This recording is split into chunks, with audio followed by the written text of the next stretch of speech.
Padres Hot Tub is proudly presented by Estate Leak Detection and Plumbing. Let's just say there's been a little bit of rain in Southern California over the course of the last 48 hours. Do you have a leak somewhere in your home that has sprung up, whether it's in somewhere on the roof, somewhere in your house, somewhere in the garage? Wally's the perfect guy to call. He is dependable. He's local. He's honest. Chris, he's a guy that you know personally, and I can personally vouch for. He'll get the job done. He is a lifelong friend, one of the nicest guys from my youth growing up in sport fishing. I wish I lived closer to Wally because I have lived through plumbing emergencies. My neighbor, Ty, can tell you all about it. They are awful. And the expense can add up quickly, especially if you don't have somebody who's an expert and somebody who's, got integrity. Wally's got integrity in spade. He is hardworking, he is honest, and he is dependable. So please record that number. Save yourself some troubles down the road. 619-300-7203. Save it in your phone. Estate Leak Detection and Plumbing. 619-300-7203. You never know when you're going to need to call Wally.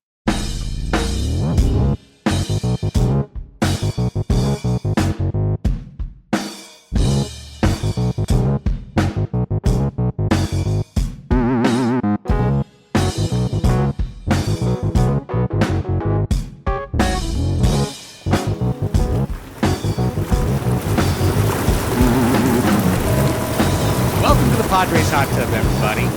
Greg Elsten, Chris Reed, Raphie Cantor. We are here with you. It is Monday, August 21st. Yeah, we still show up. Even after a crap homestand week like that, we still show up. We still post up on Monday night. We are here for you to talk about this San Diego Padres ball club. Gentlemen, welcome to the program. Thank you for having me, Craig. Oh my goodness, what a privilege to talk about this exciting, full of life, just, playing the game the right way every single night. What a joy. We're going to get to Positivity Corner very shortly. All right. Because I'm taking the bull by the horns to make sure this podcast stays on side. All right. But first, some brief housekeeping. There's a new Pods Above Replacement episode that is out on our YouTube channel, as well as in all of our podcast feeds, in which Raphie and John Percoda go through the pitching side of projections versus reality. Some really good discussion within this week's podcast on Michael Wacha's contract, Seth Lugo's contract, Blake Snell's contract to be in free agency. So check that out. Definitely a great video watch. Hopefully you're watching us on YouTube. Hopefully you're watching Pods Above Replacement on YouTube. Chris has been putting out new read caps. Had a great one on the Tatis bat flip. So we're doing some more short form video as well. So make sure you give us that like, that subscription on YouTube. It is going to continue to help the show as we barrel toward 1,000 subscribers on that platform. Best way to subscribe and support the show, of course, is patreon.com, patreon.com/Padres Hot Tub, where we are continuing, even as the Padres flounder, to add members to our community. Hey, misery loves company. And believe me, you want to have a self-selecting group when you're miserable. Patreon.com/Padres Hot Tub. It's as low as $5 a month. I was explaining to my buddy Tom at Wave on Saturday, and he subscribes to another podcast. And he's like, so wait, if you're a patron, then you pay for the podcast, but then it's a free podcast? Like, well, yeah, kind of, but not but not exactly. You get double the podcasts. You get 4 podcasts. You get ad-free podcasts. You get podcasts 12 hours earlier. You get the opportunity to be on our Discord, which is where you can currently basically find tickets to a Padres game anytime you want, just lying around. Like they're just laying on the floor waiting for you to pick them up. So check it out, patreon.com/Padres Hot Tub. Last piece of housekeeping. We are now in week 5 of Immaculate Talk with myself and Joe Sheehan each morning going through the Immaculate Grid on Sports Reference. So check that out. If you're an Immaculate Grid player, please subscribe to Immaculate Talk. We're having a ton of fun. And if you enjoy fun baseball conversation, You'll love that show because for 20, 25 minutes each day, Joe and I are just talking baseball, talking about old players, talking about guys you might know, might remember, maybe don't know, don't remember. Some tremendous stories in immaculate talk. Okay, housekeeping over. We have now reached what is going to be, until I deem it unnecessary, a new starting feature for Padres Hot Tub in these dark times. Gentlemen, I'd like to welcome you to Positivity Corner. Hooray! Yay! Welcome to Positivity Corner. I thought you were going to make us say our names and admit the truth about ourselves. No, but Chris, I'd like you, and then I'd like Raphie to start off the show with something positive that you'd like to say about the 2023 San Diego Padres. Not Padres overall, not being a Padre fan in the abstract. This team, this year. Tell me something positive, Chris. You know, tonight is kind of doing it for me. And in a year where a lot of things have gone bad, Louis Campusano has finally kind of arrived on the scene. The long promised prospect. I mean, this was a guy who was, I think he was top 3 in the system at one point. I think he was 3 behind McKenzie and CJ. Really a top 100 guy, heralded prospect, had some problems, had, reputational like rumors flying around, and then shows up in his first year, starts doing okay, and suffers a huge setback in the fluke finger injury while catching in the bullpen, and has to sit out half the season while the team struggles and undergoes this huge disappointment. But then he works hard, comes back, and his numbers have been extremely solid. He's got an 827 OPS. His framing looks great. His attitude looks good. He's been a great contributor to the lineup, and he's going to be an affordable Padre for a long, long time. Luis Campusano, a big-time positive for the 2023 San Diego Padres. Raphie, tell me something positive. Well, first of all, I just want to compliment you, Chris, because I think that is like, obviously Ha-Seong Kim is going to get, rightfully so, a lot of praise for this year and him being probably the best part about this season. But I think Campusano's like a sneaky, like, hey, this is a great sign for the future. Like, if the Padres have like a cheap, controllable, good backstop that can be the primary catcher for the next half decade on the team, that's a great thing. My positive is something that I posted in the Discord earlier today. The 2023 San Diego Padres are currently 6th in Major League Baseball in team batting F4 for the entire season on Fangraphs. They have 19.3 F4 generated from hitting. That is more than Houston. That is more than the Toronto Blue Jays. That is more than the Seattle Mariners. They are 7th in team pitching F4 on the season with 13.8. That is more than the Baltimore Orioles. That is more than the Los Angeles Dodgers. That is more than the Texas Rangers. They're currently leading the league in outs above average. StatCast's fielding metric. That's 29 outs above average. Okay, that they have. I think Milwaukee is second with 27. Why is this not making me feel good, Raphie? No, I feel so good right now. Let me. Sorry. No. This is, again, and this probably says something about the ways that we interact with baseball and fandom and stuff, because I think that there are kind of like, because if I'm going to practice what I preach, if I'm going to do pods above replacement with John Pracoda, and I'm going to do all this thing, then I have to believe that somewhere underneath the layers of crap that we've been through over the last several months, there's a good team here. And this is probably, as we've noted multiple times, and we talked to the letters to AJ guys, and like, we've talked about, this is probably a decent team with horrendous luck. Luck. And I think that there are problems. I like Tevin, put down the pitchfork. We got, like, there's some other people in the Discord that are already ready. Like, yeah, there are problems. This is Positivity Corner. And in Positivity Corner, if I'm looking at this team on paper, I'm saying what Foolish Bailey from Foolish Baseball said on Cespedes Family Barbecue a couple weeks ago, which is a national baseball show. which is like basically every year there's got to be one team like this. There's got to be one team that gets horrendously hosed by luck and et cetera, unclutch hitting, stuff that usually in the long run evens out. And this year it's the Padres, and the timing is bad, but baseball doesn't care. Like, baseball doesn't care. Right. And we, as fans, take it super personally because we're fans, and that's what fans do. And so my positivity corner message is this is probably a decent team with really bad luck. And when we don't make the playoffs this year, that's what I'm going to hang on to. Yeah, I saw when you posted that the immediate 2010 Chargers, Yes. I believe it was. Correct. Number 1 in the league in offense, number 1 in the league in defense, misses the playoffs because they like gave up a special teams touchdown every game or something. Correct. Like just somehow managed to find a way to have the third phase of the game let them down all the time. Yeah, okay. I accept the positivity there. It was a journey. I feel nice there. Yeah, you're right. The journey was nice at the end. There were journey to positivity. There were orange slices. A little bit of a hike, little bit of an uphill climb. We got to a beautiful view. Those are all good things. They are. Yeah, no, I know, things. But yeah, all 7 under 500-ish. Yeah, we're just steeped in the context. Yeah, exactly.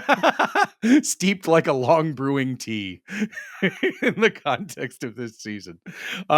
Here's my positive for Positivity Corner. I was privileged last year to be at the 2 most exciting games that Petco Park has ever seen. The Dodger comeback, the Game 2 NLCS comeback against Philadelphia. Those 2 wins. And one thing that will always stay with me is how the stadium was together. How inside Petco Park, you really felt that the fans were pulling for this team in a wholehearted way. And when they fell behind, they still pulled for them. And when it was rough, they still pulled for them. And that ability for the fans to show resiliency on behalf of the team has been extraordinarily rare in 2023. Generally, this team has either enjoyed a laugher where everyone got to laugh and scratch and open their beer, or they have fallen behind and not come back. And it's been a real bummer and a slog. And or it's been the horrific giveaway game, right? And those have been the 3 games that the Padres have played all year long in some various form. But Friday, they played another game. They played a game that wasn't the same 3 games. They played a game where it was scoreless to the 8th inning, where they were not only shut out by Brandon Pfaadt, but they were no hit by him for 6 innings. And there was a real chance to despair. There was a real chance to give up and to just and to boo or leave, and on Friday, the ballpark stuck around. On Friday, the ballpark stayed locked. It stayed positive. I don't mean locked like you couldn't get out. I mean locked into the. I don't mean locked in. I mean locked into the action. That's gonna come later when the Padres start to get desperate. You cannot leave. Petco Park is your home for 2 hours. You will not leave. And in that 8th inning, with the bunt and the infield, the drawn-in single by Kim and the Tatis homer, the electricity in that place, high-fiving strangers, hugging, like just the energy, the positive energy in the ballpark. It's something I'll remember even after noting what a bummer this season has been. We can still be that. We can still be that place. And when the Padres fans were given a chance, finally, to have a game where they could kind of make a difference, they helped make a difference in the game. And I know Jake Cronenworth's comments were easy bulletin board material for us to rip him. What Jake missed in that is that, honestly, they've played the same 3 games all year long, over and over. Blowout win, sluggish loss, take a 3-0 lead, blow the game in the 7th, never come back. Those are our 3 games over and over and over again. So to see something different, to see something that reminded me of older games, and of different times, and to see the way Petco Park just was so electric and so exciting, to have that great feeling walking out, I'm going to hang on to that. Beautiful, buddy. It certainly felt, and I said this in the video, it felt like a playoff game, even at home. At home, I yelled when Tatis hit his home run. I screamed out loud. And that's partly because you feel the energy watching the game. So happy for you that you got to experience that in this dark tunnel. Yeah, and it was a Yeah. good reminder. Like, just watching the bat flip video, and Chris, you had a great breakdown. It was like, oh yeah, like it was a window into the alternate timeline where that's kind of what we're getting on a more consistent basis. And the shot of Fernando flipping the bat, and for me, like one of the things I always remember from the Red Sox 2004 team is that shot of Manny Ramirez after he hit the home run and he puts up his hands, and the entire crowd in Fenway Park is behind him, just like, oh my God. That to me, like, Tatis flipping his bat is great, but it's all the wall of fans behind him that are losing their mind. And it's like, yes, this has always been here, and in fact, it has never left. And if we just click our ruby slippers together, like, so we can evoke that somewhere from within us. So I think that is a great pick, Craig. This has been Positivity Corner on Padres Hot Tub. It's going to come back next week. We're going to stay positive. I now officially bring an end to Positivity Corner. For the podcast listeners, he has flipped his coffee cup from me gusta to no me gusta. No me gusta. Now we're going to talk about the homestand that has been. As we record this, it's the 7th inning of Monday night's game, and the Padres are beating the Marlins 6-2. As long as that result stands, the Padres will be 4-4 on a homestand in which we said, I believe last week, a minimum of 8-2. Correct. Yeah. Would put us back into it. So we're not into it. No, we are not in it. We're definitively not in it. If you told me, let me put it this way, not if you told me. 2 weeks ago, put out that video regarding the schedule. And at that point, the Padres were 1-0 against Arizona. I thought the minimum the Padres would go against Arizona was 5-2. I thought the minimum, the true minimum, would be 5-2. Well, this is a team coming off of 9 consecutive losses? Yeah, it was 8 straight, and then we gave them 9. Yeah. I thought 5-2 was the worst the Padres would do against Arizona. They went 2-5. And now they're not going to catch Arizona. Like, they're done. They lost the tiebreaker. They lost the series. They left 4 or 5 games behind Arizona. They're not going to catch Arizona. So Padres are going to finish in 4th place in the NL West this year. They're going to finish in 4th fucking place. The Padres are going to finish in 4th place. They're going to finish in the coveted Bud Black slot throughout the 2010s of 4th place. Let's talk about this series, because I did feel like this series was the official end of the season. We don't have to talk about Thursday a lot. Thursday we did a post-game show. If you missed it, you can check it out. It's one back in the feed. I think our takeaway from that game was that the Padres were a little bit unserious. That, the fact that they were unwilling to be aggressive with Rich Hill and Pedro Avila, the fact that they were unwilling to be aggressive with their DH situation, it felt like kind of an unserious situation for the Padres, and it was in the bucket of sluggish loss. Thursday. Friday was the game we just talked about. We talked about Tatis. We talked about Kim. Seth Lugo was tremendous on Friday. Tremendous. His offense giving him absolutely nothing. Diamondbacks threatening, Lugo holding them off, doing the job. It was, I thought, maybe his most impressive outing of the season.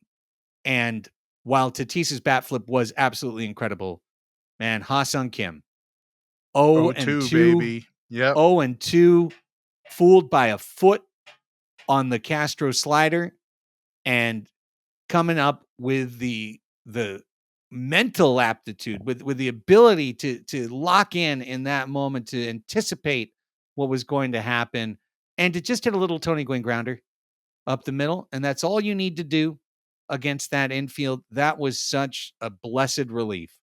You know, Ha-Seong Kim has just been an absolute superstar this season, guys. And I am not in any way being hyperbolic or exaggerating when I say Ha-Seong Kim is having a Robbie Alomar type season at second base.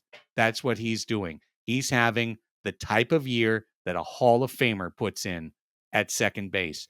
He's been that good. Yeah, he's been incredible. I mean, team MVP, no doubt, no questions. When it comes to clutch hitting, when it comes to timely appearance, Ha-Seong Kim has been there all throughout this year. You know, I actually, I have to do a little mea culpa. I don't know how to read stats, apparently, because when I said Rich Hill's FIP in his games with the Padres was below his normal, I was wrong. That's a cumulative stat that I was looking at on the game logs. Another mea culpa I have to give is that I said Ha-Seong Kim didn't have another gear in him. I kind of thought his power had topped out at 15 home runs on a year, 12, 15. That is obviously not the case. He might get close to 25, which is incredible for a guy who had to make the adjustment that he did, that struggled the way he did, to work as hard as he has and put it all together. I didn't see it coming. I was wrong. So the thing about Ha-Seong Kim and the Robbie Alomar comparison, which I love, by the way, he's already had a better season than Robbie Alomar ever had with the Padres. Yes, that is right. That is right. And I'm talking he's about like a having- Toronto Robbie Alomar season. Yes, exactly. He's having the type of season that he had playing in Toronto. And John and I talked about this on Pods of Replacement in the hitter projection episode, but when Ha-Seong Kim originally came over from the KBO, there was a Fangraphs article that came out about him at the end of 2020, right before we signed him, that projected him to be like a 3.5 WAR a year player, which he's already surpassed this year by far. Yes. But I remember reading it and being like, oh my God, like this, if this guy is who this is, we just got away with the steal of the century. And then, of course, the first 2 years were developmental and everything like that. And really, he's starting to look like the guy that he was in the KBO. And I'll point to the grand slam that he hit tonight as a perfect example of that, because if you go back and watch another 0-2 pitch. Well, another 0-2 pitch. And also, Ryan Weathers had been hammering him with fastballs inside. And Ryan Weathers throws, for all of his foibles that we're familiar with, he throws the ball really fucking hard. And he wised up, and Ha-Seong Kim was like, I'm going to look for this one pitch. I'm going to look for that jam pitch. And he got his hands inside of the ball really quickly, and he put it in the left field seats. And I was like, that's a professional hitter. That's a dude who is not afraid, who was panned constantly for not being able to hit major league fastballs. And he took a 97-mile-an-hour fastball and put it in the seats. And that was fucking awesome. And I love Ha-Seong Kim. And that's all I have to say on that. I love Ha-Seong Kim so much. Let's get to Saturday. As I said on Banter, I got to go Friday night. I came back Saturday for the day game, the weirdly rescheduled 12 o'clock game, and was there to see what I thought was a Padres team put on a fight for their life against Arizona, having lost Thursday, having won Friday, playing 2 games in a day, knowing that Yu Darvish was going to pitch the nightcap. The Saturday day game was essentially the season. Win this, win the nightcap, take 3 out of 4. That would have been a 4-3 run through the Diamondbacks. And even though that's not 5-2 or better, it's still a winning record it would have put them a game behind Arizona going into tonight's game. Matt Waldron had to be called up. It should have been Walker starting on Sunday, but because of because it rained on Sunday, we moved this game to 12 o'clock. That meant the Padres had to dip into the farm. They brought up Matt Waldron. Matt Waldron is a really shaky big league pitcher. He knuckleball had a handful of decent knuckleballs. Appears to throw it to the left-handers like kind of only. And had a couple real decent ones. I know Marte missed one by like a foot. Couple decent ones. But man, when he goes fastball, slider, cutter, he's just another one of these guys. Reese Kinnear, whatever, one of these guys. And you could see it. And he gave up 2 runs in the first, and the Padres come back and boom, home run. Kim, Soto gets on, Machado homers. Padres take a 3-2 lead, except Soto got picked off. So it's only 2-2. Brutal. Right? I'm telling you, Saturday was the game of the season. Like, it encapsulated everything. So 3-2 lead? Nope. 2-2. Waldron gives up a run in the second inning. It's 3-2. Not getting hit around, but still, it's 3-2. 2 innings later, Padres get the run back. Matt Carpenter. Yeah. Starts the game, gets an RBI single, bloops it over the second baseman's head. I'm not going to say bloop. I'm going to honor the man. Muscles it over the second baseman's head. I'm going to say I was so happy when that happened. It made me jump, not literally, but no, me too. A tiny bit emotionally. I high-fiving in the stands. It's 3-3. And the Padres get through the fourth. And we get to the fifth inning. Waldron gets through the fourth. And the fifth inning begins with the last batter of the Diamondbacks lineup at the plate. And it was like, okay, they're letting him face this guy, and then they're going to take him out. And they let him face the guy, and they didn't take him out. And then a guy gets on, and Tommy Pham is coming up. And the bullpen is up. Scott Barlow is up. Scott Barlow is throwing. Ruben Niebla comes out to the mound. I'm like, they brought Niebla out. I've seen this act before. They brought Niebla out. He's going to talk and talk. He's going to walk back to the dugout and then he's going to high five Melvin, and Melvin's going to walk out. And Melvin's going to take out Waldron because Barlow's ready and Pham's up. And this is why we traded for Scott Barlow.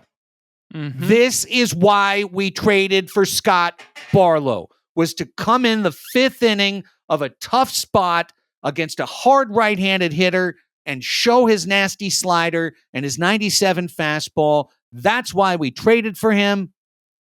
And Bob Melvin let Matt Waldron face Pham. And naturally, Tommy Pham homered to left field. The most predictable home run ever.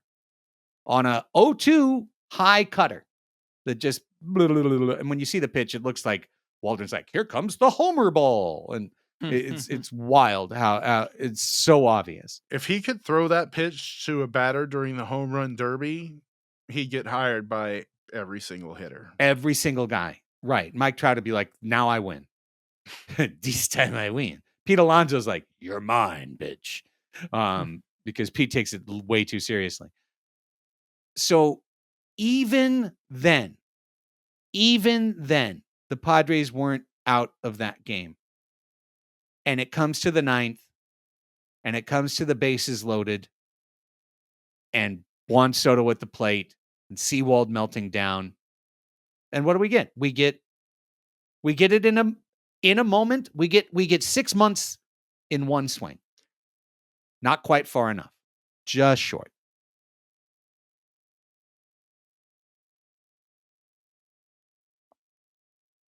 End scene. They also had Ha-Seong Kim getting a bogus strike in the previous at bat to add to the luck factor of it. Just There's always bullshit strikes, though, right? it feels like there's been well, we know this because they're a team that tries to work at bats, tries to get as many pitches out of the pitcher as possible, so they give the opportunity to the umpires more often for them to make the wrong pitch. So we see it more frequently, and that's backed up. Yeah, dude. They wasted another outing from an amazing starter the day before. And then they didn't waste it because they won the game. But they were in the game with Waldron. Like, his start was kind of negated because the offense was performing how they need to perform. And then the bullshit decision. Tommy Pham is on pace. If he played a full season only against the Padres since he left, he's on pace for nearly 60 home runs. It's 57. Yeah. Don't pitch to him. He's fueled by anger. He obviously crushes the Padres. He's a Padre killer. Don't pitch to him. Like, especially with a double-A guy. And if you're going to go after him, do what Craig said. Well, Pham aside, because we were on Discord. I think all three of us were on the watch party at this time, watching the game. And it was a thing we've seen from Bob Melvin, which, again, feelings are known about how I feel about Bob Melvin and his responsibility for the season. But in this instance, it was Bob managing for 162 games and not managing we need to be in the playoffs. And Barlow was warming up. So I don't know why Barlow was up if you're not going to bring him in. But, I could see Bob Melvin being, well, Barlow's our 6th inning guy, and it was only the 5th inning. So, it's like, yeah, Bob, but we need to win this fucking game for the season to stay alive. And it really did feel like pride in some way, getting punished almost immediately. Like, it's like that where you guys are not recognizing the gravity of this situation that you're in right now. So, we can talk. There's more things that happened in that game, Craig. Well, that's really, in a nutshell, that's it. When it's come down to it, these last couple of games, these last handful of games, the last week or so, the Padres haven't looked like a team in a playoff. No. But what they didn't realize is that they were in a playoff.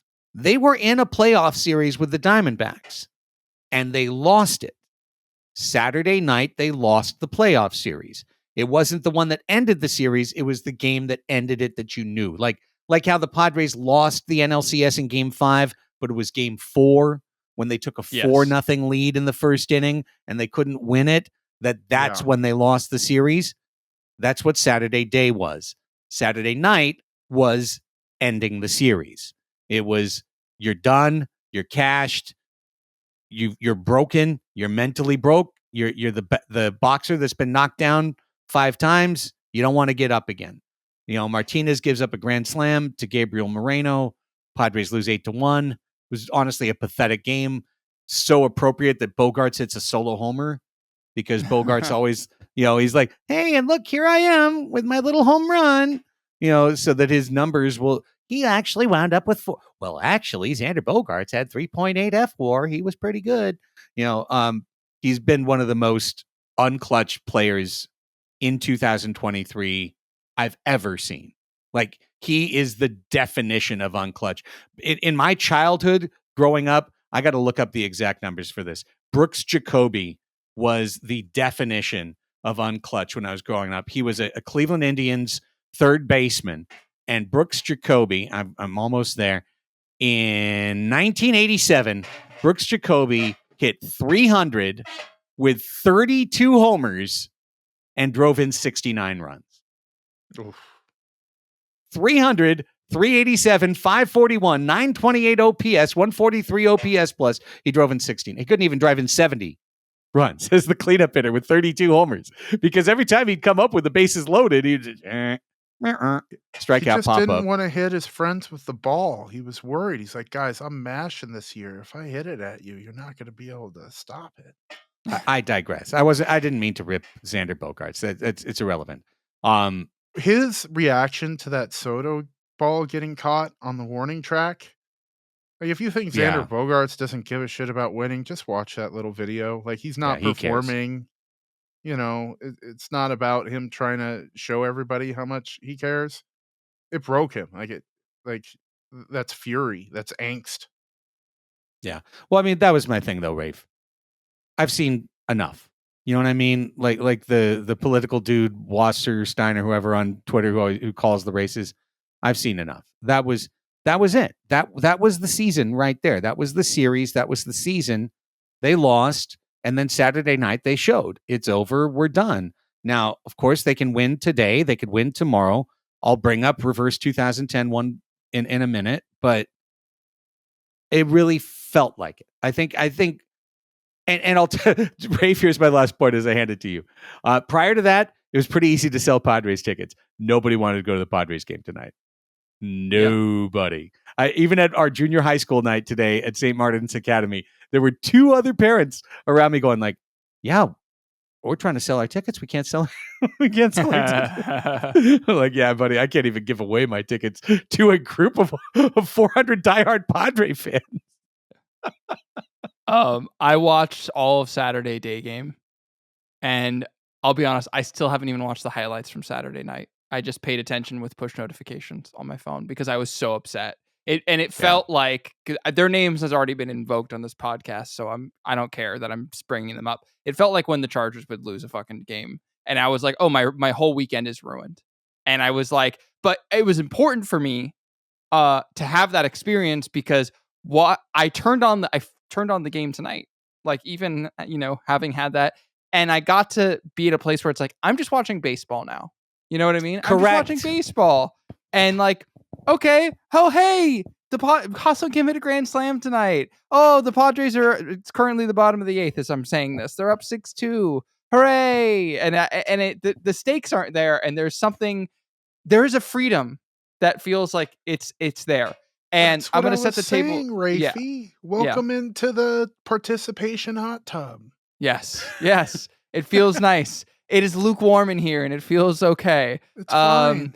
But might be pee. Might be to set the table for you, Craig. I'm talking about reverse 2010. I pulled the Fangraphs odds from before the Diamondback series and after the Diamondback series. Before the Diamondback series, the Padres had 24.3% odds, which were better than the Arizona Diamondbacks 23.7%. Right. When the Diamondbacks left San Diego, they had 38.5% playoff odds, and the Padres were down to 12.3. You know what it was, Craig? It was, I drink your milkshake. Okay? They came into San Diego, and they drank our fucking Daniel Plainview ass milkshake, and our playoff odds have completely been decimated. Okay? So drainage.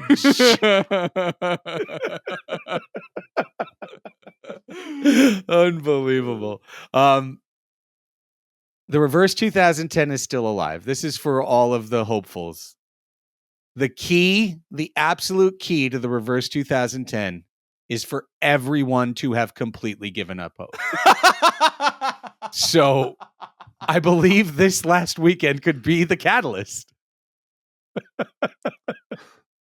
Because now that we're completely offline, now that we're 100% offline, now watch them go win 12 games in a row. Now right? I know why you reacted so much when I said, I'm just watching baseball. You're like, the prophecy is complete. It's foretold. It's so true, but it's so true though, Rafe. I felt the exact same way today. I was like, oh, the Padres game is on. Oh, okay. Well, you know what? I'm going to finish this podcast that I'm listening to. And then I was trying to fill out a box in the Immaculate Grid basketball box. I'm going to finish thinking about who's a Laker that was a Buck. And then I'll check the score. And if it's interesting, maybe I'll turn it on. Like, it's not life or death anymore. And Chris, I'll put it to you this way. You know how you get those Facebook, Zuckerberg, Meta, but you get that you have a memory from last year with your wife, right? You get that notification. And then when you click it, it'll not only be that, but it'll be like every post you made that day, down to the day that, that you opened your account, that I opened one of those last week, and my post from like 2013, when I was still posting on Facebook, right, was like, well, here's another Padres classic push to the middle as they win in August to take them from 15 under to 6 under. I'm like, we haven't even had a classic Padres push to the middle with this team. No, we haven't even had that push to the middle. Like we're due for the classic Padres push to the middle right now. There might be weight to the theory, man, because maybe, just maybe, the clubhouse does the same things, because this does feel like a club that's been crushed by expectation. They've been pressing seemingly since day 3 of the season. Yeah. When they had lost their third game unexpectedly, or lost their second game unexpectedly. They didn't come out dominating, so it just felt like they've been tryhards all season long. So maybe just releasing that expectation from themselves is exactly what they need. I don't know. I think they need another 162 game season stacked onto this one. Yeah, no, I mean, that's it. Into it. Right, because if they did, God forbid, win 5 games in a row and everybody started to pay attention to them again, then they would feel the same pressure again that they felt before to be tryhards and to be disappointments. Now, the official stance of Padres Hot Tub is that curses aren't real. But I would like to refer you to the curse Shaw. No, that's 66.66% of Padres Hot Tub. There's a strong 33.33 that is the silent minority. Excuse me, the loud minority. Yeah, the loud minority. In other words, just like the country. Yeah. Oh no! Am I wearing a red hat? Yes, sir. That's all right. We're coming for the Capitol. Yeah. However, allow me to refer you to the curse Shaw, because I'm not saying that there's a curse, but I'm saying that we as an organization, we got way over our skis on a particular day. On that day, the Padres playoff odds were higher than the Dodgers. Higher. And look where it went. Look at that. Look where it went. All the way down. That is the spot. There's no other spot. You look at the graph, that's the spot. The highest we were was the day they beat the Dodgers on a Friday night, and then that meme went up. Correlation is not causation. I'm not saying the meme caused it, but that day, I will say that we were an over arrogant team, over our skis, full of ourselves, and you know what? The baseball gods have delivered a comeuppance like no other, because this season has been a miserable fucking slog ever since that meme went up on the scoreboard. I'm not saying it caused it, but ever since that meme came up on the scoreboard, this season has sucked. You have said it caused before. And this is like that other meme, of the black worker and the white worker bringing their arms together to hold hands. Yeah. And on one side, it's Craig blaming the Kershaw meme, and on the other side it's me blaming curses, and it's just coming together in one strong unit. Let's just lean into it, baby. That's what it is. We need to post a meme of Kershaw riding a horse topless like Putin on the scoreboard the next time the Dodgers come. or Tatis crying. I mean, I'm okay to go the other way too. Sure. Like we lose to the Dodgers and just put up Tatis going. Yeah, he gets one at the warning track like he does every game now. Right. Like we need Raphie. The time has come for a blood sacrifice. Yeah, they just need to play Randy Newman's "I Love LA" after the Dodgers beat us at home one time or something, just to let it just to be like, all right, the ultimate. What? Otherwise, what is it? Do we ritual sacrifice Tom DeLonge on the field or something? Like, what else do we need to do? Oh boy. Just for one day, Dieter Rule's going to step in for Bobby Cressy on the organ. Dun, dun, dun, dun. Padres strike out. Like, whatever it Oh takes. God. Whatever it takes. Yeah. Yeah, Curse man, Shaw. whatever it takes. I Well, didn't okay. believe it. Then I saw the graphic. I know you downloaded the graphic to put it into this podcast. I saw the Greg. graphic. I've seen the graphic. You're gonna put it in And- right where when I did the thing with the, that's It's where you put it in. irrefutable curse proof is what it is. That's Okay, where okay. you put it in. For this is the 7th time we've had this conversation. Like, the thing about curses and this idea about curses is that my belief is that if you believe curses are real, then you can't get mad. You can't get mad at the team because they're cursed. What are they supposed to do? Like, what do you mean? Like, you know what I mean? But my position is if you believe that you're cursed, or if you believe that, or if you have too much pride, like you could think that is karmically like something that the universe is bestowing upon you, which again, I would say then you can't be mad. Then that's just my opinion. But I believe it can affect you mentally, and I think that can make you press, and I think it can have all these other downstream effects. So if you think that that's a curse and you want to tell me I believe in curses, then that's fine. I'm going to say I don't believe in curses, but I do believe shit like that has an effect. So that's my opinion. I don't know if that's too both sidesy for No, it's fine. Okay. It's fine. definitely the meme again, just two hands coming Let's together. just admit they never should have put that up, and let's also admit that we can look at this graph together and say that was the high point of the Padres season. That And was the it. Padres have officially That won, was by the way. that early May Friday night. Numerically, That was the high point. And vibes wise, absolutely. Bottom line, again, the reverse 2010 is still alive. I say that half jokingly. What was in the reverse 2010? It was a 10-game losing streak. It is 100%. I'm being serious now. The only way the Padres will even dream of restarting this season is by winning at least 10 games in a row. Last week, Ben was like, well, they could consistently win 7 out of 10 and they could make it. And like, yeah, but no, because this team doesn't win 7 out of 10. Nope. They're going to need to go on a crazy, crazy streak. Do I think they will? Absolutely not. I think this team is tired. I think this team is gassed. I think they are burnt out. Their starters are playing every single day. I think it is not going to happen. But if you want to believe, the only way left is a 10-plus game winning streak. And, okay, they just won tonight, 6-2. So 9 more. Craig, I am glad you are in my winning streak boat. It is underpowered, but I know where the hard spots are. After this quick timeout for folks on our free feed, patrons roll right through some AJ Preller talk.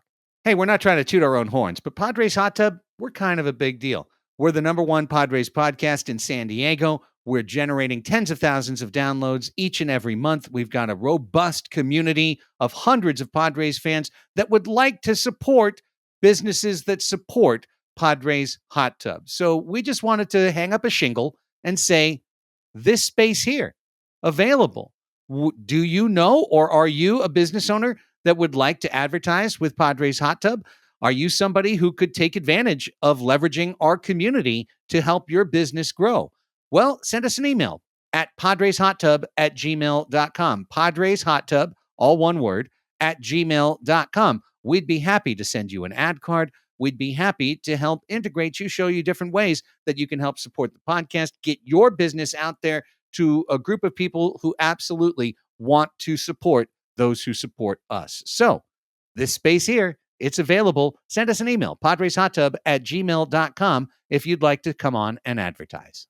Okay, we've almost set a record, I think, for not mentioning AJ Preller on Padres Hot Tub. He's right behind you, Craig.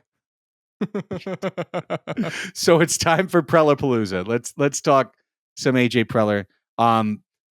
You guys talked me down from doing an angry video on Friday after I watched AJ Preller on Ben and Woods. So instead of doing an angry short video, we're gonna play this clip here, and we're gonna talk about it. Okay. I just want to say going in, I understand that for some people the whole Matt Carpenter 25 on 26 thing is getting old or tired. Clearly it is to AJ Preller, because when Stephen Woods did the due diligence of asking him what's going on here with Matt Carpenter, let's play it for you from Ben and Woods, AJ Preller's response. Yeah, I think with Matt, again, I think bringing him in here was, obviously, we looked at the last few years, and getting into the postseason last year, it was, we want to extend our lineup. Matt brings the ability to have some quality ABs. It's a tough at bat for him, and hasn't swung the bat the way he's wanted to here so far, early part of the, for the season. And I think with us, it's, I think he's capable of. I know he's able to have, see ball strike. I think he brings a lot to the club in a lot of different ways. We talk about that all the time, and I think we have a commitment to Matt, or the ability with an option for next year that we're weighing out. And again, we'll look at the team, and if we feel like, hey, there's an ability to we want to use that spot in a different way, we'll have that conversation. But honestly, I think there's a belief in Matt as a player, and ultimately we haven't, we made some of the deadline acquisitions, and I haven't seen the spots in the last month to get regular playing time. But again, I think the biggest part for me, the focus with the club, is still the guys that are in there every single day, that are grinding every day. That's the group that we have to get. Playing like they're capable of, and I think with Matt, it's he'll be ready. He's out there working every single day, and when we see opportunity, I know he'll be ready to go out there and perform. Okay, so AJ Preller has to say certain things, and in his homina way, what he really said was, "We're not playing him, and he's got an option for next year." But the phrase that just really hangs with me is when he said, "We believe in the player." Because who's we? Who's we? Bob Melvin is not part of that we. The individual we. Yeah. No, is it the royal we? The royal we. No, it's believe AJ. It's AJ and his Coke dealer. Yeah, the we. We believe in Matt Carpenter. Matt Carpenter. It made me even more crazy in the head when I was at the game Friday night, and in the 9th inning, Matt Carpenter came in to play first base and was so stiff that he had to do hip stretches literally in between pitches.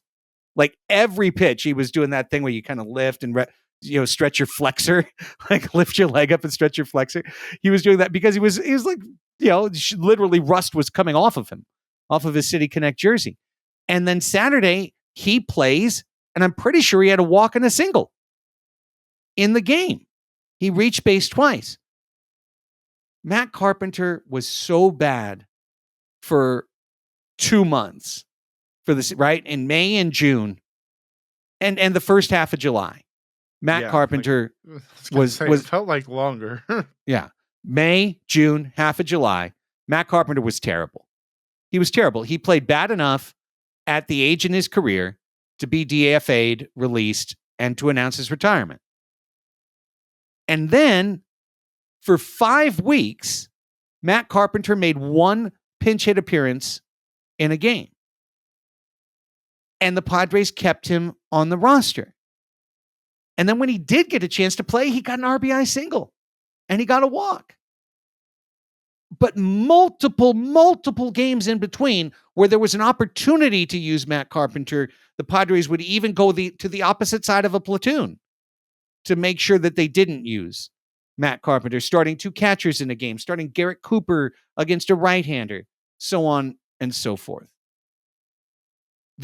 The two things in Preller's response drove me up the wall. The first is, well, we believe in the player. Because who believes in the player? And honestly, I texted Woods this afterwards. I was like, I wish you would have followed up. And he said, look, Ben had the next question and he didn't follow up. And I wish Ben would have followed up. I get that they're under some pressure on the flagship, but it was a bullshit answer and it deserved a follow-up. But did you hear what he said at the very end of that? Because that's what actually got me the worst. Is at the end of it, he goes, But really, our big hitters need to hit better, and everyone knows that. And, we just, it's really the guys at the top of the lineup that need to get the job done. Said that a couple times. Yeah. Well, first off, no shit, Sherlock. Like, yeah, of course the guys at the top need to get the job done. But you're the president of baseball operations and the general manager and the head scouting director, apparently, too. I'd love someone to be just a little bit more detail-oriented in that job. I'd like someone who it would really, really bother them that they're wasting one major league roster spot on a guy for a political struggle, which is the only thing we can say it is now. Is AJ Preller saying, you have to keep Carpenter, and Melvin going, fine, I'm not going to play him. And he goes, fine, I'm not taking him off the roster. Fine, he's going to sit there. We're going to have one man short. Fine, that's okay. We're going to fight each other. I'd love to have someone who's a little bit more detail-oriented. I'd love to have somebody who took a little bit more pride in the job, that when he gives his manager an absolute shit last 3 spots on the roster the whole year, that when he's called on it, his answer isn't, essentially, man, he should have hit better. If Soto would hit better, it wouldn't matter. He's saying if my superstars hit better, it wouldn't matter that I'm bad at what I do. That's what he's saying. He's saying if the superstars hit better, it would paper over the mistakes I'm making and continue to make. So, yes, Matt Carpenter being on the team for 5 weeks and getting 1 at bat, that's not why the Padres are 7 games, 6 now, under 500. I understand everyone who loves to make a stupid fucking reductive argument when you bring this up and go, well, Matt Carpenter isn't the reason, just like, no, it's not the reason. It's a symptom. It's a symptom of inattention. It's a symptom of lack of attention to detail. It's a symptom of a club that is putting the big things in front of the little things. And if there's one team that I've ever seen that put the big things in front of the little things and got all the little things wrong, it's the 2023 San Diego Padres. Also in that interview, he talked about, and this was prompted by a question you said. I think Woodsy even said this. Craig Elsten mentioned that, the team should be playing like it's the playoffs. And AJ answered something along the lines of, well, we've talked about it being that way. Well, again, who's the we? Who's we? Are you giving the note to your manager who, knows how effective Rich Hill is one time through the lineup and then ineffective the rest of the time in the lineup? He knows Matt Waldron's a AAA pitcher. And I know he knows he's got 40 games left, and that you can't in practicality play every single game like it's a playoff game. However, in a series as important as this weekend's was against a team that you're trailing, against a divisional team, it was a playoff game. So if you guys are talking about it, where's the action? I'm only half kidding when I say this, but one of the side effects of insomnia and sleep deprivation is hallucinations. And I genuinely wonder if AJ has an imaginary friend, and is like, we've talked about this. Matt Carpenter is golden. He's great. He's fine. Yeah. Chubasco, the pink elephant, is on board with Matt Carpenter. Why aren't you guys up to speed on this? I don't want to dive into this because it's been litigated to death. Fangraphs released an article all about how the Padres are super leveraged, and it's stuff that is concerning, and I don't want the show to gloss over, but we know it. We've talked about it. They have a lot of money on the books for a very long time, blah, blah, blah, blah, blah. But there was one guy who commented a really long time, basically talking about how it's unfathomable that AJ Preller still has a job. But his last paragraph, I loved. This is Jupiter Brando on Fangraphs. He said, I'm not even a fan. I'm not even a Padres fan, but they've got great fans, a great ballpark, a great booth, and great vibes. They've even got an owner willing to spend money, and he's just giving the checkbook to a guy who operates like someone who snorts a line of coke at 3 a.m. and says to no one in particular, dude, let's open a restaurant. And that's really how I feel. It's just the detail oriented comment is exactly on the money, Craig, because everything feels like it's done on the fly. It's just fuck it, we're doing it live, and maybe this can transition to the next thing on the menu about the minor league promotions, because that to me is big. Fuck it, we're doing it live energy. Well, absolutely, it's storm brewing here. I'll just note in transition, Tom Krasovic posted a column online that'll be in the Union Tribune tomorrow that basically says AJ Preller is not going to go anywhere in 2024. It's not a sourced article. In no way is it a news article. It's a column. Sorry. Well, you know what I'm saying, Raphie. He didn't go Yeah. He doesn't have a Seidler quote. He doesn't have any. There's no sourcing. It's just. I just thought it was funny that you were like, it's going to be in the newspaper tomorrow. It is by no way not a news article. It's not news. It's a guy writing. It's a column. Yeah, it's a column, and it's a guy writing what we've all said and what everyone sees, which is that Seidler loves Preller. Okay, yes. Seidler has always loved Preller. Yes, they've clearly got a great working relationship. Yes, Seidler is thrilled with attendance and with buzz, and feels that Preller makes his team newsworthy, et cetera, et cetera. And there's really not analysis in there. It ends with just, hey, basically turn your guns somewhere else. Preller's going to be back. The one thing in there, though, that I did hang on to was when he went back to talk about when he was covering the team, Tom, and when Kevin Towers was the general manager of the team, and when Larry Lucchino was the president of the team. And he just noted that there is not, and there has never been anyone with experience, anyone of any level of distinguishment that has been in between Peter Seidler and AJ Preller. And I truly believe that Tom Krasovic is right. I believe Preller is not only not going anywhere for 2024, I believe he's not even close to going anywhere for 2024. I think probably if it ever got to the point that Peter Seidler would even think of getting rid of AJ Preller, that maybe his move would be to install a president of baseball operations and keep Preller, but install somebody as that limiter on Preller going forward. That's not going to happen next year. He's going to be back, and he's going to be back with a chance to full blaze, win the winter again, keep the Padres fan base titillated again, and we're going to spend the whole winter, guys, convincing ourselves that we're right, that the Padres were unlucky, and that they're ready to go on a run in 2024. That's certainly going to be what I think the justification is going to be, for the reasons that I said at the top of the episode, that there's the underlying metrics say this is a good baseball team that got unlucky, and if we just run it back, it'll be better. And you know what? Probably right. Will.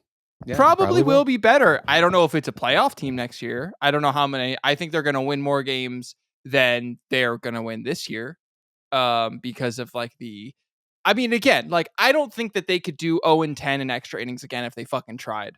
They would fall into a couple of those wins at least. So I 100% agree with you, Craig. That's going to be the narrative. I'm fully girding my loins for this idea of that this is just going to not change anything, and it's going to be very it's gonna make us feel crazy in a way. Did we not all just go through that? Is there not some sort of responsibility or something that needs to that someone needs to take for any of this? I think that we've talked constantly about how watching this game day to day breaks your brain, and baseball's stupid and no one should watch, and you should just listen to Padres Hot Tub. And I do think that again, by the moons of whether or not the Padres win on a given night, I know certainly I am guilty when I appear on this podcast on days like tonight when the Padres win. I'm like, it's fine. And then I come on nights when the Padres lose, and I'm like, I have a more apocalyptic tone. And I think once there's going to be some distance from the end of the season, I think that like they're banking on that basically. Right. You know? The playoffs end, Absolutely. and it's just, okay, yeah, look at our farm system. Look what AJ did, All right, let's talk about this. Let's dig into this. So Saturday night, and we all three apparently agree, Saturday night, the Padres season ended. For all intents and purposes. We're playing out the string now. Sunday, the Padres made some news by pretty much promoting every player that you've heard of in the system up a level. And the big news was the promotion of Ethan Salas from High A Fort Wayne to Double A San Antonio. In the 9 games that Ethan Salas played with the Tin Caps, he hit 200 with no power. He had gone 0 for 18 with Lake Elsinore just before his call-up. And now he's in San Antonio. But it's not just him, right? Snelling went up. Mortarella, what I want to say Motorola. Yeah, Martorella. Yeah. Motorola went up. I always think Mortadella, but yeah. Yeah. It's Martorella, yes. Mazer, Snelling, Marcy, like, it was a mass promotion. Even Dylan Head made it up to Lake Elsinore, which is fine, I guess. Why is Ethan Salas in Double A? There's a good reason and there's potentially a bad reason. Which one do you guys fall on? I'm going to go on the benefit of the doubt reason. The Padres director of instruction or coordinator of instruction, this guy named Riley Westman. You know what his job for the Texas Rangers was back before he came to the Padres? AJ Preller's coffee getter? He was their catching coordinator. Oh, okay. So this is a guy who has developed catchers before, has worked in that a long time. And I'm going to give them the benefit of the doubt that they think that that's the best place for Ethan Salas. For whatever reason, you can speculate on it that, it's not Indiana for one. Maybe there's a coach that they think might vibe with him, take him under his wing. I'm going to give him the benefit of the doubt that this is not a marketing move.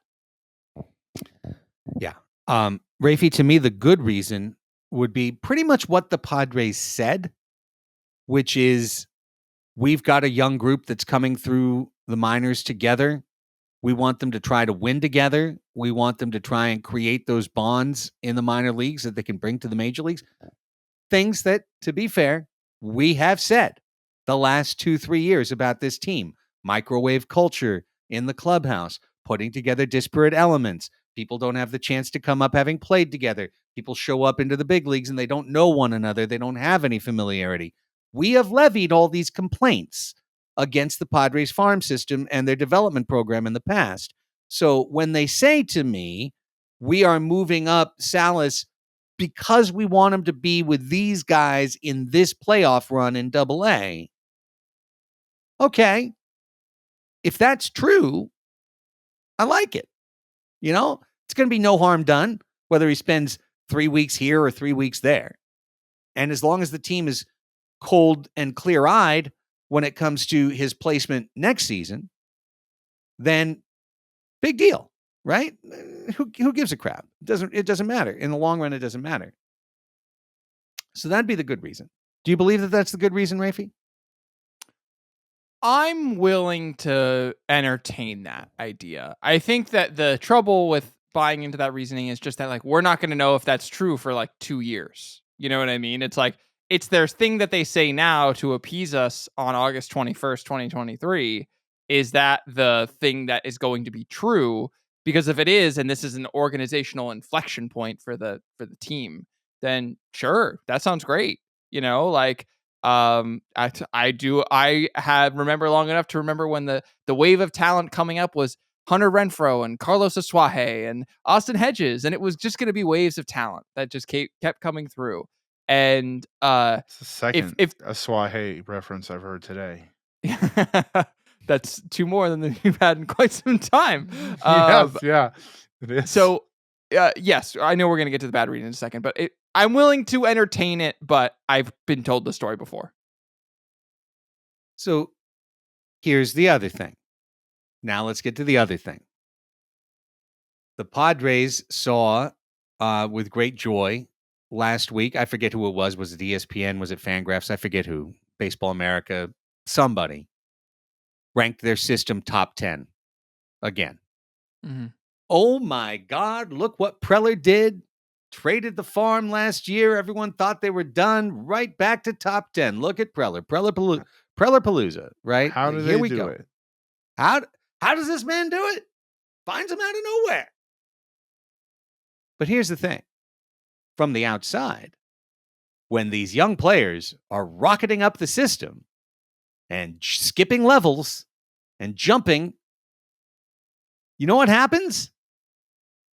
Your system ranking goes up. The prospect rankings go up. The heavy promotion is weighed in to the evaluation. Well, he must be great. He got promoted twice in one season. And look at the Padres. They're an aggressive farm system. By aggressively promoting the day after his team was eliminated, the bad reason, guys, is AJ Preller's juicing his prospect system and individual prospect rankings in order to trade them. Trade them this winter for new pitchers for this rotation, new pitchers for the bullpen, and maybe we're keeping Merrill and Salas, and that's it. And everyone else is fodder for the next wave of trade out. That's my fear. That's the bad reason, is you're doing something artificial to juice rankings, because rankings can lead to perception that leads to a trade. See, I am not too afraid of AJ Preller trading towards the offseason. Like, that doesn't scare me all that much. He's turned a lot of mid prospects into some franchise cornerstones in the offseason. So, unlike at the deadline, where I'm filled with panic and anxiety over what the man might do in the offseason when the schedule's a little less compressed, I'm not so worried about that. Like, to play a little devil's advocate, Craig, that feels a little bit like good businessmanship. It might be, Rafe.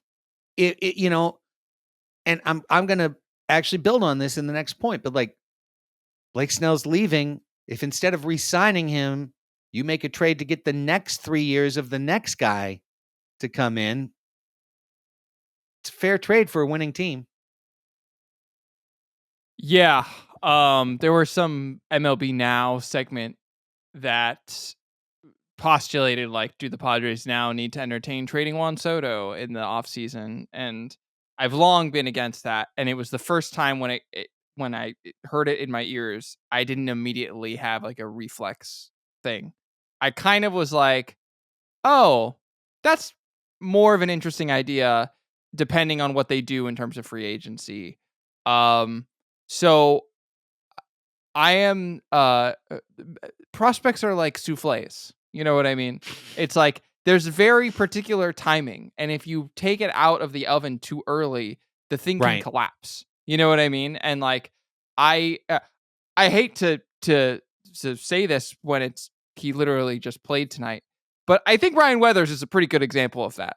Okay, like he was a prospect who we took out of the oven, you know, like really quickly and thrust him into this situation, and he has not really clicked at the major league level. I don't know how much of that is Ryan Weathers. I don't know how much of that is the Padres development, et cetera, but I am pretty worried about the idea that Ethan Salas or any of these other guys are being rushed up. And also there's this tiny bit of 2018, 2019 Padres fan in me that's hoping on this farm system again. that says, hey, listen, we just need 3 of these guys to hit. I'm like, I feel like I'm a bad gambler at the table. That's just like, just loan me $50. I just need to roll 3 sevens in a row and it'll be fine. But kind of, yeah. There is there is part of me that could squint and be like, okay, Salas is going to slide in, and Jacob Marcy and Graham Pauley are coming and hitting the shit out of the ball out of nowhere. And Nathan Martorella is in here. He's going to play first base. We do not have any first base answer. And Robbie Snelling and Dylan Lesko and Adam Mazur are going to provide depth. And I'm like, oh my God, I can see it. I can see it somewhere in there. I just have zero confidence that AJ Preller is going to bring this to fruition at the major league level. I don't believe it. I just physically can't that all of those guys are going to end up in a Padres uniform. So yeah, that's what makes me scared. That's what makes you scared that they're being rushed. You know what I mean? So if all those guys wound up in a Padres uniform over the next 2 or 3 years, the Padres would truly be emulating the Dodgers and the Giants. Yes. Teams that develop young talent, incorporate that young talent into their roster, into meaningful leveraged positions so that they don't spend on every roster spot. Well, what, 34-year-old can we bring in this time? Or what trade can we make for a 28-year-old with 2 years of control, et cetera, et cetera? That's the right way to do it. I'll say it one more time. I'll say it until I die. I think that Preller had the right thing going. I think he had this thing going right to the trade deadline of 2020. Yeah. Mm-hmm. And that's when he critically blew his surplus. He put his chips in way too soon. And by blowing his surplus at the 2020 deadline, then when he made his 2021 moves, which are all, I think in hindsight, very smart, respectable moves to get Musgrove, to get Snell, to get Darvish. I think all 3 of those trades paid off for the Padres to as much as you could expect or hope for them to. They wouldn't have been hurt making all those deals if they still had the 10 dudes from the Nola Clevenger deals in the system. But what's happened is because he combined the 2020 deadline trades with the winter of 2020 trades, ever since then, he's been essentially buying on the credit card, meaning, he has to get an established veteran player and all of his minor leaguers are 4 levels away and he's got to wait and he doesn't have that ballast. And all those veterans don't have options. So if they suck and you have to get them off the roster, they're gone and they can go perform somewhere else. Correct. And that's where AJ Preller has to get better. I've said many times I'd like to see the team change direction at general manager. The reason is because so many times AJ Preller makes us feel like we're stuck in a hole or painted into a corner. It's because this is his 9th season as GM, and there's going to be 1 year with a winning record in a full season, and that's 2022. And that season was filled with controversy and difficulty and was bailed out by literally a best of 3 and a best of 5 series. But AJ Preller has the ability to find in other teams' systems a player who can work in his system. He has that ability. We've seen it over and over again. Musgrove, Cronenworth, etc. Okay?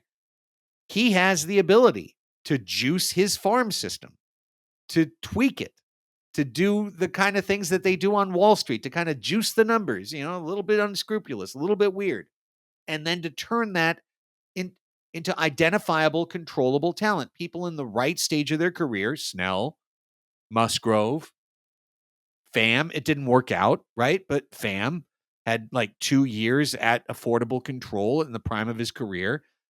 He's able to find these spots and succeed. And then it all falls apart when he makes these gigantic commitments. If AJ Preller could commit ruthlessly, egotistically to his own process and get cynical Like, what's the best move AJ Preller's made as GM? Tatis for Shields. We all agree. What's the second best move AJ Preller's made as Padres GM? Because I've got a definitive answer. But what's your guys? Well, I'd love your definitive one to give me time to think about it. Okay. It's signing Manny Machado at 28 years old to the, or what is it, 26 years old, 27? He was To- 26, I think. 26. 26. At 26 years old, signing Manny Machado to the contract he did, which was a 5-year, $150 million deal with an opt. 10-300? No, it was a 5-year, $150 million deal. That was an incredible deal. That was a great deal. He got a great player, a premium player at a premium price for the best years of his career. And as it turned out, 3 of those years were really, really good, right? He got 3 really good years out of those 5. And he got 2 down years or, iffy 750 OPS years. And he got 3 great years. It's the next 10 years of Manny's contract that are the problem. Yeah. It's not the first 5. The first 5 were tremendous. A great deal, the perfect deal, the ideal deal. That's what the Padres should be doing. And I brought up the Troy O'Leary paradox from my buddy Joe Sheehan last week on last week's show. I'll bring it up again. You have to go Google Troy O'Leary and find out who he was. He was an outfielder in the Milwaukee system that was buried. Boston traded for him off of waiver wire. He came in and he was great for 4 years. And then when it was time to let him go, the Red Sox doubled down and signed him to a 4-year contract. And over the next 4 years, he only created like 2 or 3 WAR. And that's what the Padres keep doing. We keep doing the right thing and then laying out a ridiculous contract and commitment that takes people well beyond their usable years. Rafe, you guys on par this week, you saved Darvish for last. Like Zips doesn't even think Darvish is going to finish his contract. They think he's going to be released in 2 seasons and he's going to be out of baseball. Well, maybe not. Computers hate 40-year-olds. It dates back to Logan's Run. It was built in all the way back then. And anyone over 35 should be dead, according to all computers. But that if he could just embrace the process and not the player, not lock in the player, but embrace the process of finding the next one, then I would be like Peter Seidler with unending belief that AJ Preller could keep doing this job well. It's hard for me, man, because I cannot stand callous, cynical franchises like the Tampa Rays that burn through players, that don't give their fan bases people to root for years on end. It's a new and the Padres were like this forever. Well, and probably the darkest time in my Padres fandom. I hated seeing 3 or 4 new guys, or 5 or 6 new guys every single year, and then not holding on to anybody for more than 2 or 3. That I do not like that. I want a recognizable team that's gonna be around for a minute. However, you need a competitive team, and if the money faucet is going to get turned off, if the resources are limited in who you can add to it later, you need to find a way to get leaner. You need to find a way to get younger. You need to find a way to get more controlled. And I have faith that he can do that, but there's a lot of money out there, Craig. I also just wanted to say, when you were talking about the best deals that Preller had made, I didn't know we were talking about free agent signings, but I did want to say that Darvish trade looks fucking unbelievable in hindsight.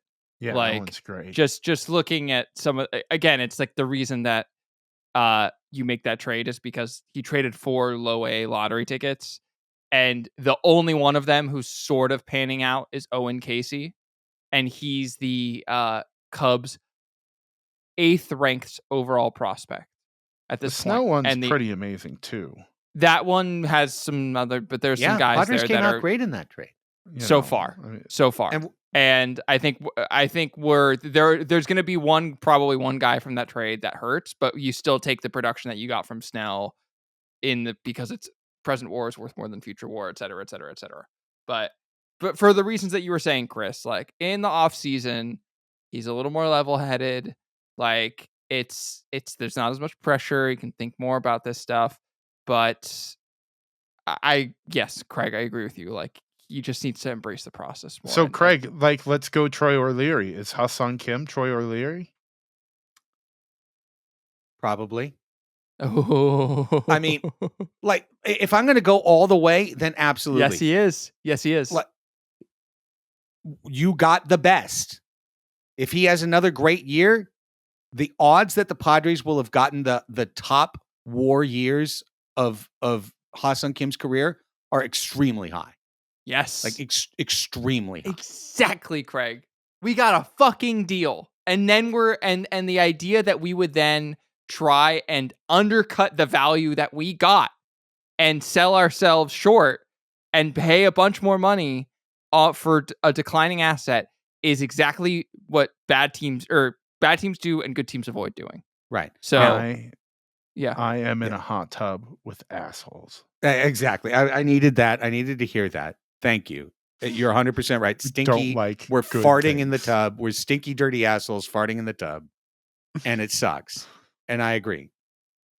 And I will hedge by saying, if there is a player that you'd sign to another 3 or 4 year deal, him but over he's not gonna Cronenworth. get you guys. We're living in a I know, fantasy I world. know. He's gonna not get Dansby signing a 3 or 4 year deal. He's gonna signing get a Dansby 7-year, Swanson money. $200 million deal. Right. That's what he's gonna sign. That's And what you he's gonna shouldn't sign. You shouldn't sign. You And shouldn't sign him. To Shouldn't that. do that.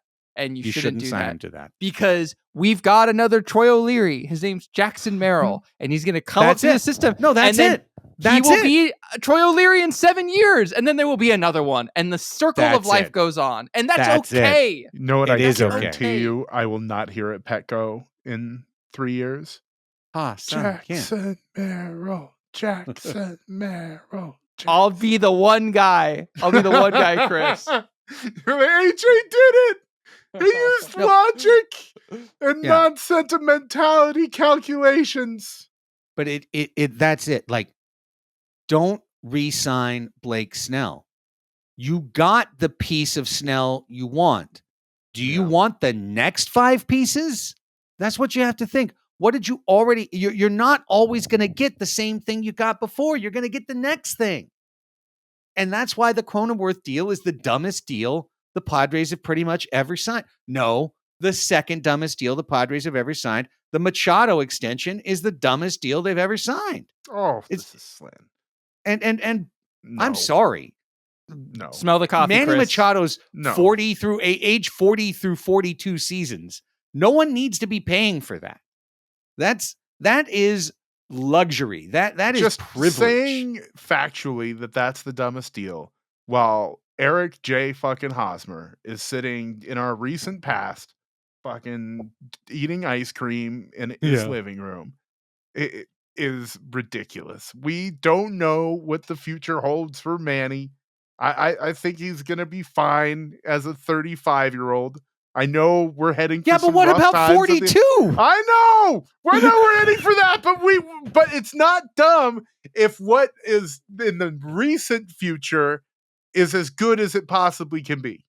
Well, here's my retort to that, Chris. Eric Hosmer's contract didn't stop us from spending money, and the Manny contract might. And that's the difference. That's the difference. So, And you never had to sign Bogarts. You just didn't even need to do it. So We're it not was talking just- about Bogarts. yeah. We're ranking. We're bad running in deals, circles. kinda. I'm Yeah, we are. pulling the Done, producer done, done, cord. done, done, done, done, We've done. we've done it. Done, Yeah. done, done, There's done. one more item. We on the all menu. agree Melvin should be back next year, right? Yes. He's not the Okay. problem. He's not Does the he want to problem. come back? That's my question. Yeah, correct. If he's the little birdie in the cage that can get set free, and because if he's miserable, his performance is going to suck. That's just how jobs work, and he sure seems miserable. He should be offered a 1-year contract extension at the end of the season so that he has 2024 and 2025. And if he says, I want a 4-year contract extension and Preller doesn't offer it to him, then Melvin will retire. Yeah. And I think it's going to be that simple. The only thing that won't go is if the Padres fire Melvin. And I don't think they're going to do that. I think they're going to play the we were unlucky, run it back, sizzle move, reset, raise tickets, go. Okay, I have a positivity corner to potentially wrap things up then. If that's the case. Please. Peter Please. Siler. If I were to put any sort of optimism sprinkles on the idea of just we're running it back, it's that everyone was humbled this year. Everyone was humbled this year. And I really think how long was it early? It was early into July. It was early into absolutely. August. You know what I mean? Until the Like, All-Star break. It was for sure. early. It was Yeah. early, like well into the second half of the season. And I hope that they show up in Peoria next season saying it's no longer early. It's spring training and it's not even fucking early. Because Right. this is when the championship campaign starts, is now. And we need to just not waltz in because, I've said that they, on one hand, they can't bring Bob Melvin back or they can't bring so-and-so or AJ Preller or whatever because now everyone has the knowledge of that it can go terribly wrong. But maybe it's the other way. Maybe it's we know that it can go bad and we have to show the fuck up. And that actually an April series against the Rockies does matter. And we need to show up for that. So I don't know. Maybe something nice will happen, guys. We started Don't you positive. dare assume that, Raphie. Don't you dare assume good things can happen. Tevin loved the last half of this podcast until you had to talk again, Ray. I know. I'm sorry. He was edging that whole time, and I had to just ruin it. Worst part is we lost Chris on that, but the worst part is it was 100% true. The truest statement. It's the truest statement that's ever been made. That's it for the show. We'll be back with group therapy later in the week. For Raphie and Chris, I'm Craig. Go Padres.